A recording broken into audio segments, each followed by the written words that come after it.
This is not only a behind-the-scenes story, but an example of the law of attraction in action. About 9 years ago, I got the crazy dogmatic notion that I'd be more quote-unquote spiritual by going completely acoustic. Takeaway lesson: just because it's in a book doesn't mean it's truth. Use your own discernment.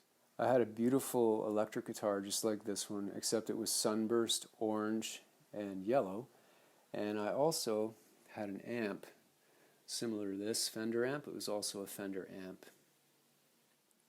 I traded them in for this Spanish guitar and also this little practice amp that I use for students. I also had an upright piano right about here that I had tuned again to a quote-unquote spiritual tuning. It took up most of the space in here, and I eventually got rid of the piano.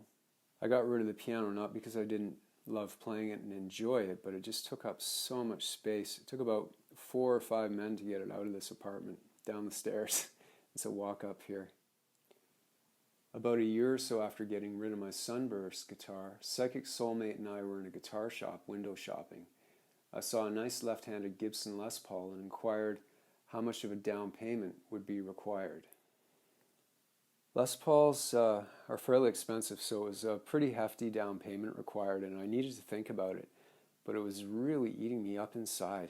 And then about a year after that experience in the store, I had a new guitar student contact me for private lessons. He was also left-handed. We had a great rapport, and one day he gave me this amp and this guitar to check out for him. He wanted to know what my opinion about them was.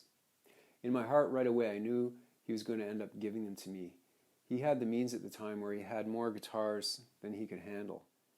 He was still on the steep part of the learning curve in the beginning to intermediate stages of learning guitar. Anyway, step 1, law of attraction. Let go of the outcome, which I did. But I was absolutely right, and the next time I saw him for a lesson, he said, "You know what, Dave? You can keep them. I want you to have them. You deserve them." Incredible and amazing. And a guitar that's given as a gift is so much luckier and more beautiful than one you buy. I so love this guitar. Sometimes the law of attraction can surprise you and astound you in amazing ways. I'm so grateful for this guitar and the twists and turns of life that we learn from. Thank you.